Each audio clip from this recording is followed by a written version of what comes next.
ஒவ்வொரு திருக்குறளையும் அதன் பொருளையும் கூறுவதுடன் அந்த திருக்குறளின் பொருளோடு தொடர்புடைய ஒரு இனிய தமிழ் திரைப்பட பாடல் வரிகளோடு அந்த திருக்குறளின் பொருளை இணைத்து விளக்கங்கள் கூறி அத்திருக்குறளின் பொருளை மேலும் விளங்கச் செய்து அந்த திருக்குறளின் சீரிய கருத்தினை இந்த பிரபஞ்சம் முழுவதிலும் உள்ள மக்களினுடைய நிகழ்கால வாழ்வியல் முறைகளோடு இணைக்கின்ற ஒரு முயற்சி தான் இந்த கருத்தாக்கத்தினுடைய நோக்கம். அந்த முயற்சியிலே இன்று நாம் எடுத்துக்கொள்ளும் திருக்குறள் எண் 389. பொருட்பாடிலே அரசியலிலே இறைமாட்சி என்கிற அதிகாரத்திலே அமைய பெற்றுள்ளது திருக்குறள். செவிகை பைச்சொற்பொருக்கும் பண்புடை வேந்தன் கவிகை கீழ் தங்கும் உலகு. செவிகை பைச்சொற்பொருக்கும் பண்புடை வேந்தன் கவிகை கீழ் தங்கும் உலகு. அதாவது ஒரு ஆட்சியாளன் தனது காதுகள் வெறுக்கும்படி கூறப்படுகின்ற சொற்களையும் பொறுத்து கொள்ளும் நற்பண்புகள் உடையவனாக இருக்கின்ற போது அவனுடைய அரசின் குடையின் கீழ் இந்த உலகம் நிலைத்து நீடித்து இருக்கும் என்பது இந்த திருக்குறளின் அற்புதமான கருத்தாகும். இந்த திருக்குறளின் இத்தகைய அருமையான கருத்தோடு தொடர்புடைய இனியதொரு தமிழ் திரைப்பட பாடல் வரிகளை நாம் தேடுகின்ற பொழுது கவிஞர் வாலி இயற்றி வழங்கியிருக்கிற ஒரு மேன்மைமிக்க பாடல் வரிகள் நம் நினைவுக்கு வருகிறது.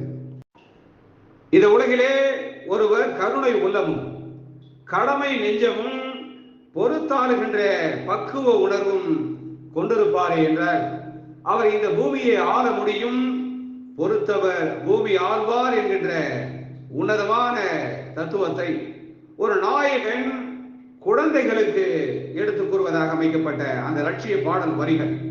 அந்த பாடல் வரிகளிலே அந்த நாயகன் கூறுவார், குழந்தைகளே, உங்களிடம் கருணை உள்ளம் இருக்குமேயானால் நீங்கள் வள்ளலாகலாம். கடமை உணர்வு உங்களுக்கு இருக்குமேயானால் நீங்கள் வீரனாகலாம். பொறுமை என்கின்ற அருங்குணம் உங்களிடம் இருக்குமேயானால் நீங்கள் மனிதனாகலாம், மனிதனில் புனிதனாகவும் ஆகலாம். இந்த 3 சிறப்பு குணங்களும் நீங்கள் பெற்றிருப்பீர்கள் என்றால் நீங்கள் தலைவனாகலாம்.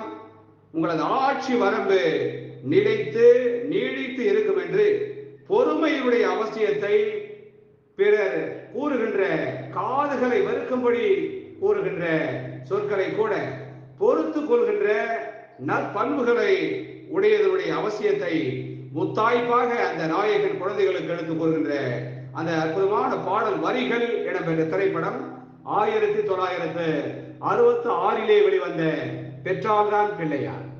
வாலியின் அற்புதமான வரிகளுக்கு MS விஸ்வநாதன் இனிமையாக இசையமைக்க TM சௌந்தரராஜன் மிக சிறப்பாக பாடுகின்ற அந்த மேன்மைமிக்க பாடல் வரிகள் இதோ என் குரலில் உங்களுக்காக.